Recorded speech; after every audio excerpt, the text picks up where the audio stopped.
Hello everybody, this is Jerry with another video taking a look at a different style of Platinum Preppy.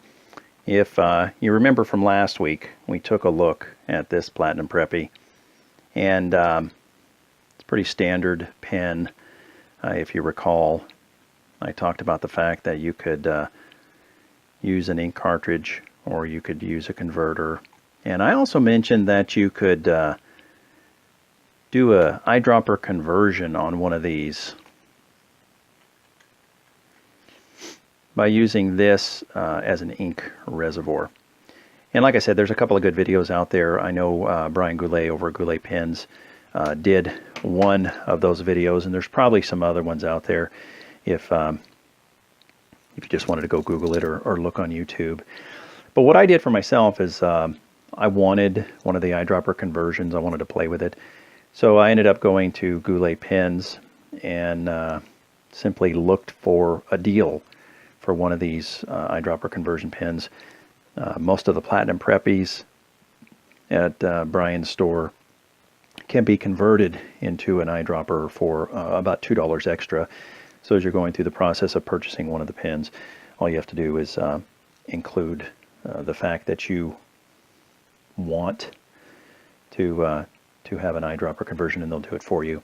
And what that means is the pen has a small, very difficult to see here, the pen has a very small rubber O-ring right there.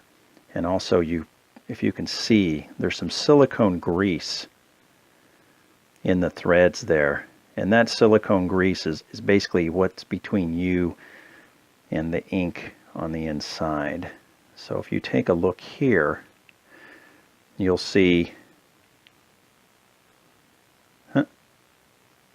in there is where the ink is. The ink is actually housed in here, and this entire thing acts as a reservoir. This particular pen came as part of a Noodler's ink deal. So I got a bottle of Lexington Gray, which is actually an eyedropper version, which makes this very easy to fill this pen. And something I mentioned in my last video, which I think is very interesting, and it's also a little disappointing, is that it looks like these preppy pens, as I said before, when you'd buy them, the nib would be the same color as the ink. So if you bought a blue one, you got a blue nib. The red was red, and this obviously is a black one.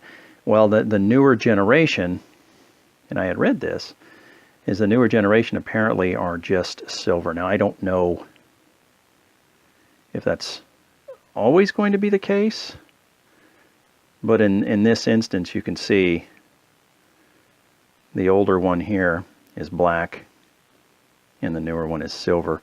I may actually switch these out because I think the black is just kind of cool. So anyway, let me show you a real quick writing sample.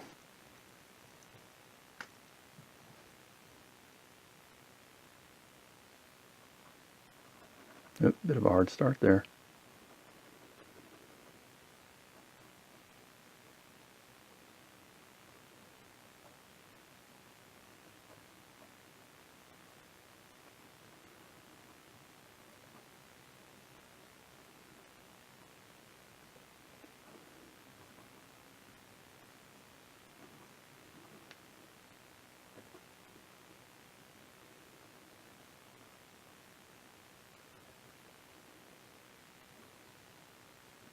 It's kind of interesting. I get some significant color variation with this ink at times.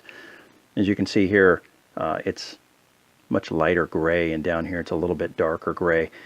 You know, I don't know if that's has to do with the flow of the ink or has to do with my pressing on the tip. I really don't know. It happens to me on occasion. When I first got this ink, I actually wasn't too infatuated with it. I wanted to like some gray inks. And so I've now purchased a couple. I actually have a bottle of Stormy Gray, which is kind of the neatest ink I've ever seen with the gold flecks in it. I may have to do something that shows that off a bit.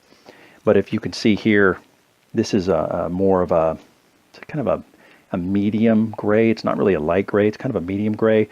But over time, it's kind of grown on me a little bit. See if I can get some more natural light in here. It's kind of grown on me a little bit. I kind of like the color. It seems to work pretty well for me in general, but you know, overall I'm pretty happy with it. But you know, in combination with the eyedropper pen, I basically don't have to fill this dude up very often. I actually don't use this pen a whole lot. It's more of a novelty than anything else. As I mentioned in my previous video, I don't know that I trust this not to leak. I mean, it shouldn't, and it hasn't, although I will tell you this, I have a bad habit of twisting caps to get them off, and I did have an incident where I twisted this cap to get it off. I ended up unscrewing the pin, and I spilled Lexington gray ink everywhere.